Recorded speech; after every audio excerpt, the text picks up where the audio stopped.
Hi everybody, it's me Razu, an engaged sport coach engaged with NCSL male team. Welcome to the interview. Today we have our special guest Paul Bose, who is the head coach of Canadian male team from 2005 to 2007, and in which time period they won the world championship as well. He is also a coach of Canadian Invictus male team and also an assistant coach of German male winter basketball as well. So shall we get to the questions, Paul? Sure. So tell us why you're here in Nepal. I'm here in Nepal because the International Committee of the Red Cross, Jess Mark, provided this opportunity. And I met Jess a few years ago and just found about the amazing work that he was doing. And he asked me if I'd be willing to help, and I told him absolutely. So he suggested Nepal, and we've been setting this up for a little while, and I'm so pleased to be here in this magical country. It's just amazing to see the athletes that are here competing at this camp, and working with Mike as one of the coaches. It's just been an awesome experience. So I'm here to try to spread all the knowledge that I've been able to gain and what I've been afforded over the years, and just keep paying it forward. All right, welcome to Nepal. Thank you very much. So tell us, how do you start coaching wheelchair basketball?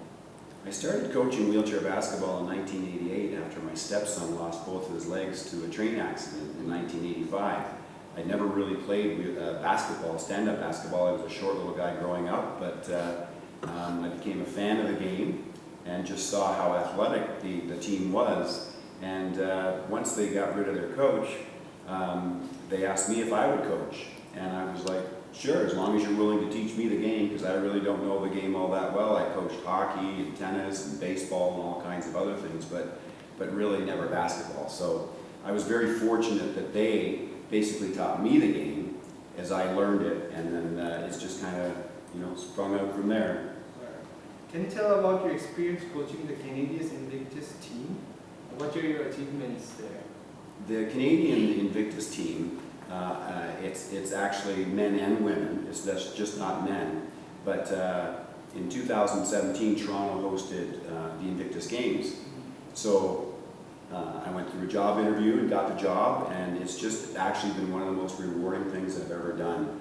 I thought the highest place that I could ever serve my country was at the Paralympic Games, and I've attended 5 Paralympic Games with Team Canada. I just thought that was going to be my pinnacle. But to serve those who have served the country of Canada was actually the highest level I could serve. And the achievements are not marked in gold medals or any medals whatsoever. The achievements are by getting people out of their houses, getting them back into sport, and the transformational power of sport is what the real achievement is. Those are our gold medals. We say there is no finish line, there's only a start line.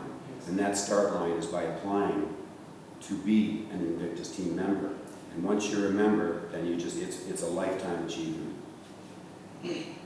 So how are the days in Nepal? How has it been going, days in Nepal? How are the training sessions going till now? I've only been here a couple days, but the training sessions have been going well. We've got, we started out with 26 athletes and 16 coaches, and that has maintained since we've gotten here. So Mike and I have put them through the drills of establishing where their skill sets are at, and we did some testing today, and all the athletes were just incredible. It's a tough day to go through several different components of the testing, and yet they come out of there, smiles on their faces. They knew they improved each time that they did a drill, so that was really an accomplishment as well. So the first couple of days have been really, really good. I said to Mike, it wasn't the ability of the better athletes that I was surprised at. It was the ability of some of the newer players that they were actually pretty darn good, Yeah. I've been to camps before where the talent and the skill level hasn't been this high, and I was really pleasantly surprised that everybody's so eager to learn and listening so intently. It's been great. And with all of you coaches as well to do the interpretation, the coaching has been absolutely fantastic. I really enjoyed working with all you young guys. So can you tell a little bit about the drills that you do? What does it do? How does it improve a player? What does it focuses on, and kind of stuff? Sure, the drills really focus a lot on chair skills. Chair skills is one of the biggest things that you really got to work on, and a lot of people think they can just get in a wheelchair and start moving. But chair skills take very, very, very, very long time to achieve. I used to say 5 years to get really good. I think the athlete of today is more 3 years, but it's really about chair skills, passing, catching, you know, and shooting is of course, we need to shoot to score points, but it's one of the things that just comes naturally. But the chair skills, the chair propulsion. So the drills that we're going through this week are drills that we would teach the national team, the Canadian national team, the German national team. So they're going through drills that high elite level players are going through, and they're doing fantastic at them, really, really, really well. So that's what we're looking at to see where those baselines are. They're 20 meter sprints, and so that they've got it November 1st, 2019, and then they can see how they can improve 6 months, 6 years, and see how they make out. The line you told yesterday just went into my heart. Could you please say that to our interview with Yes as well? Sure, I firmly believe that they're not persons with disabilities, they're athletes with abilities and a high level of ability. And that's what they have to think of them as. They have to think of themselves as athletes. Mike and I both agree on this, that we call them athletes. You know, they're not persons with disabilities, they're athletes with tremendous abilities. And it's making them believe that, you know, is part of why we're here as well, to make sure that they know that they are athletes.